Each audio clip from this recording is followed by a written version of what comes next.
Magandang buhay! Mabuting tao! Excited na ba kayo sa ating aralin? Aba, syempre! Kung gayon, umpisahan na natin. Nais ko munang ipakita at inyong suriin ang mga nasa larawan. Tingnan mabuti. Ngayon mga bata, may kinalaman ang mga larawan na yan sa ating aralin ngayon.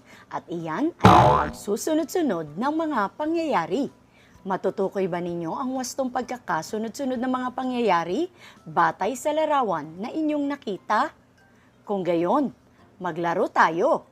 Sali na sa larong Sagot Mo, Ayuda Mo! Ito ang inyong laro kung saan bawat katanungan ay may nakalaang mga ayuda na mapapa sa inyo.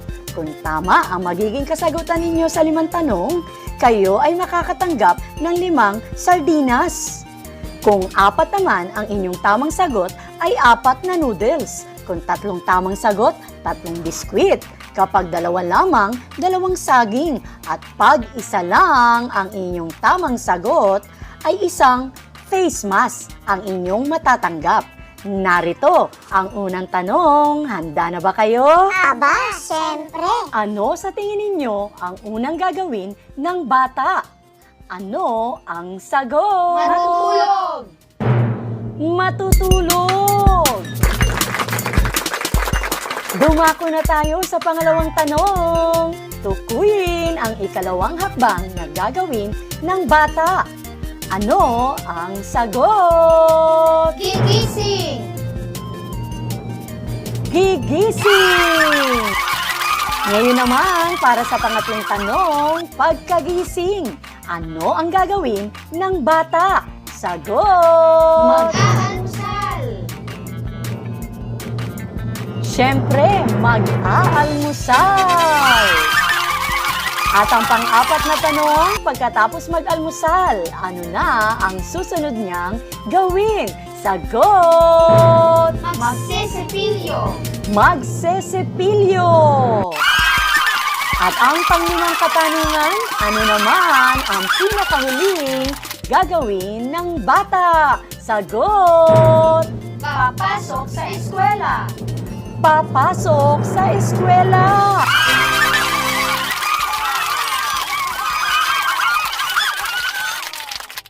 Nag-enjoy ba kayo mga bata? Sino sa inyo nakakuha ng 5 tamang sagot? Magaling! At dahil dyan, narito ang inyong premyo.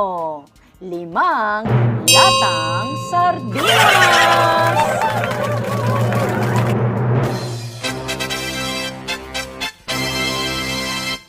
Ngayon mga bata, paano nga ba masasabi o maipapakitang naunawaan mo ang mga nasa larawan?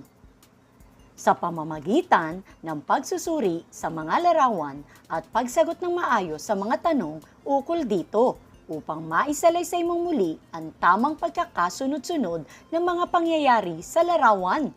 Ngayon, isang kwento naman ang ihahatid ko sa inyo. Narito. Ang mabait naming lola. Tuwing umaga, makikita si Lola na nakaupo sa kanyang tumba-tumba. Nagbabasa ng kahit na anong babasahin makikita niya gaya ng dyaryo, magasin at kung ano-ano pa. Pagkatapos magbasa, ay iinom naman siya ng paborito niyang kape. At pag natapos na siyang uminom ng kape, kami tatawagin upang kanyang kwentuhan. At ang pinakamasaya ay ipagluluto niya kami ng paborito naming pagkain pagkatapos niyang magkwento. Walang kapares ang masasarap na luto ni Lola. Kaya naman, pagkatapos namin kumain, ay pinipitas namin siya ng paborito niyang mangga at saging sa tanim niyang mga puno. Pagkatapos naming mamitas, ay ibibigay na namin ang mga prutas kay Lola at agad naman niya kaming yayakapin.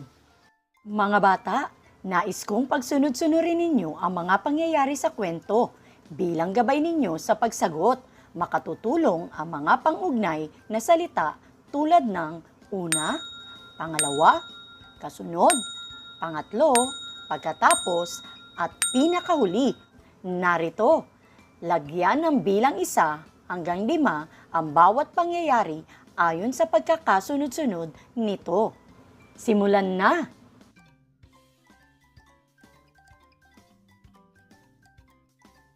Oras na mga bata para itama na ninyo ang inyong mga sagot.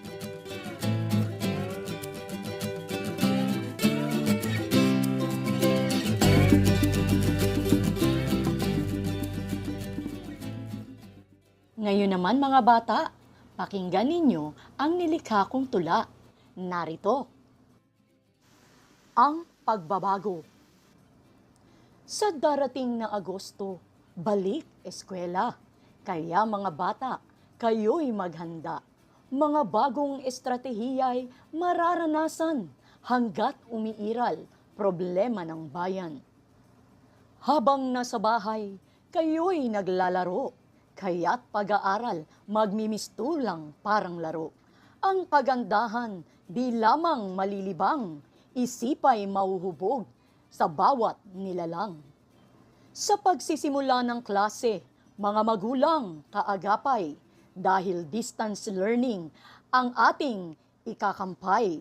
Nang sa pagsusulit, bawat isa'y makasabay, samahan ng panalangin ng lahat ay may gabay.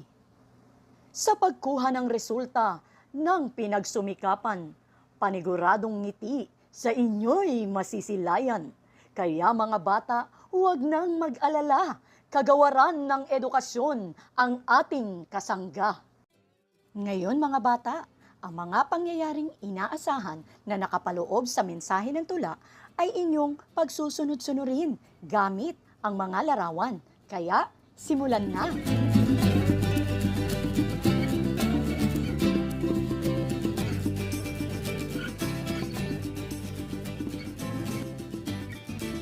Maaari nyo nang tingnan ang tamang kasagutan